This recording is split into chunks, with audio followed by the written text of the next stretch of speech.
Hi, welcome back to AI News You Should Know About for July 31st. I'm your host, Ashley Coffey. And I'm Daniel Hill. There's a lot of AI news out there, and we give you what you need right now. This week on the show, we'll be talking about LinkedIn introduces a Seems Like AI Slop button, and librarians are hosting viral avoiding AI workshops for people who are fed up with big tech. We'll be covering all of that on our show today, but first, here's a quick word from our sponsors.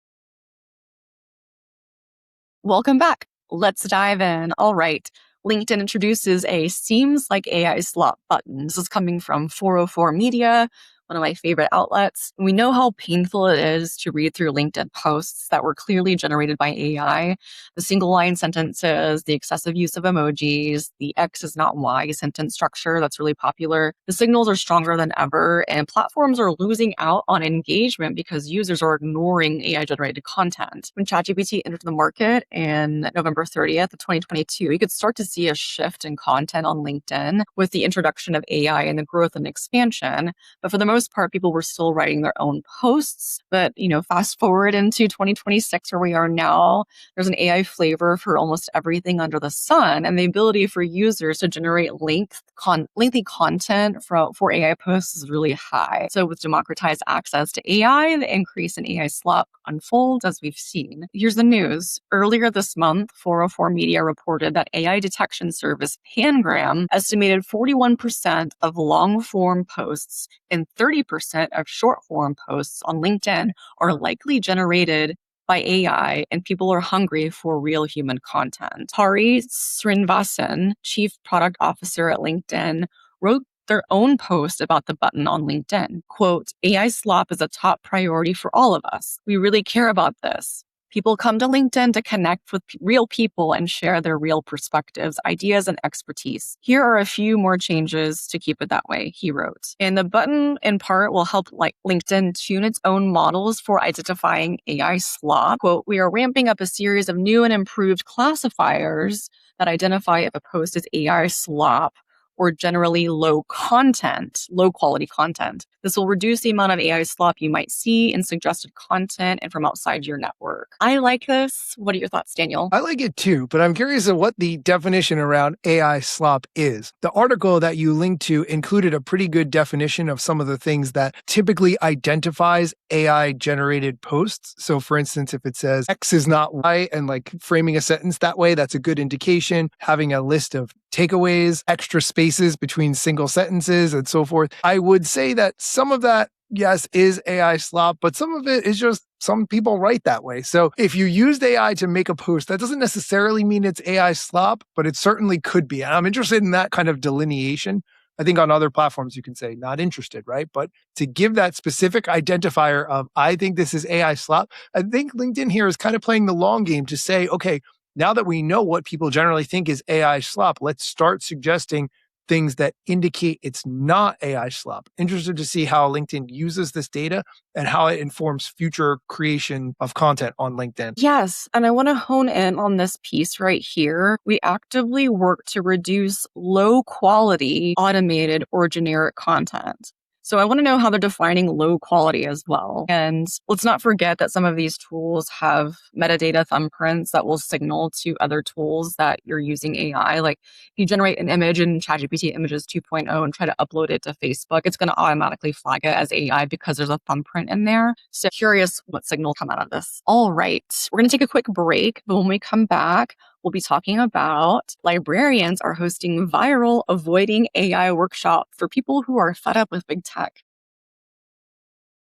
Welcome back. Continuing with our stories, the next one has to do with librarians hosting AI avoidance workshops because some people are fed up with big tech. By way of background, not everyone loves AI and the way that it's crept into so many of our online experiences. However, turning it off can often be a multi-step process that's different for every app or website that you use. Here's the news. Charlie Bailey, a librarian in South Philadelphia, teaches a workshop called Avoiding AI. He says, quote, I was inspired by the feeling of people's frustration with AI tools being kind of forced onto them and feeling like AI tools we didn't ask for are suddenly everywhere in our lives, end quote. The workshop is an hour long, and it's an overview of how AI chatbots and other consumer AI tools work, explaining why people might want to use the products and why they might choose to abstain. Then he walks through all of the most popular tech platforms and devices with step-by-step instructions to guide people to turning off specific features. Interestingly, he said that it's something he considers as, quote, advancing digital literacy and helping people reclaim their autonomy over whether they want to use AI tools, end quote. And I think this is a really great concept because there might be some things you like about AI, but there might be some experiences where you don't want AI involved. You don't want your data scraped and used in that way. And if you can turn it off, that's your choice. You might want to. Ashley, what are your thoughts? I'm so glad you picked this one because I love it. Bravo to Charlie Bailey for taking the initiative to put this together.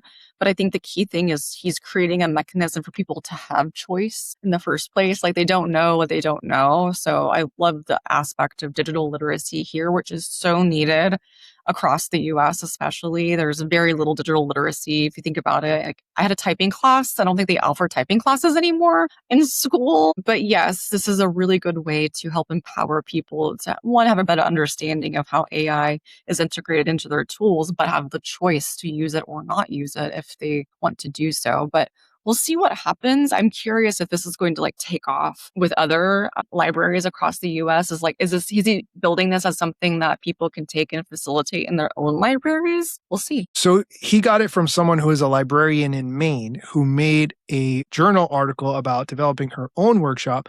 People asked for the slides. He was one of the people who asked for the slides. The woman said in the article that she is getting inundated with requests for her slides.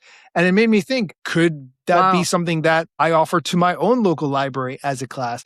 And I think it's interesting because if this conversation was happening a year ago, you and I would say, hey, we should do classes for people who are not as tech savvy, who want to learn AI. But now it's the reverse. Let's do classes for people who are not so tech savvy, who do not want AI. And I think that's just such a dichotomy of how I would have thought about this 12 months ago. And I love this idea. Thank you so much for bringing this up. And I love that you linked to the publication, Refusal as Instruction, Equipping Patrons to Resist AI, Data Brokers, Big Tech, and More. We'll put that in the show notes. That way, if anyone wants to read it, you can.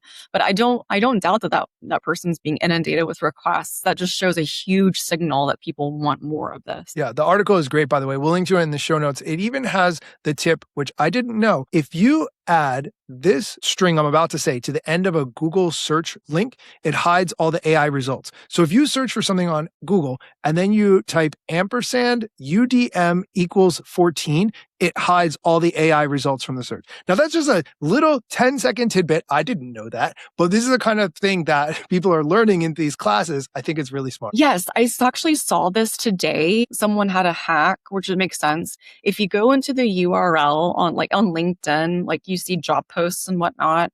If you go to the URL, it'll have 8,600 in the URL, and that's as many seconds as there are in a day. Right. So if you change it to 3,600, it'll show you the job postings within the last hour instead of the last 24 hours. So you're the first person to see it.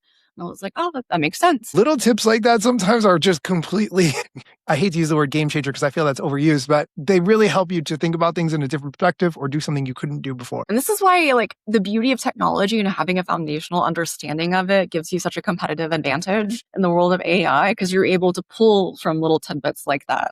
Yeah. That is it for our AI news you should know about this week. You can find links to everything we've discussed in the show notes. And please, we'd love to hear from you and get your feedback on how we can make the show better. You can find me on Instagram, Threads, and YouTube at Daniel Hill Media. We love hearing from you, our audience. This is why we do this. And if you like the show, send us a DM. Let us know when you're listening to it. Is it on your walk? Is it during your lunch break? That way we can tailor our show to meet your needs. And if you want more tech talk, you can find me on Instagram at Ashley R. Coffee 89. That's ASHLEYCOFFEY 89, where you can sign up for my monthly AI newsletter that's free, that gives you tips and tricks on how to make the most out of your AI. Thank you for listening, and come back next time for more AI news you should know about.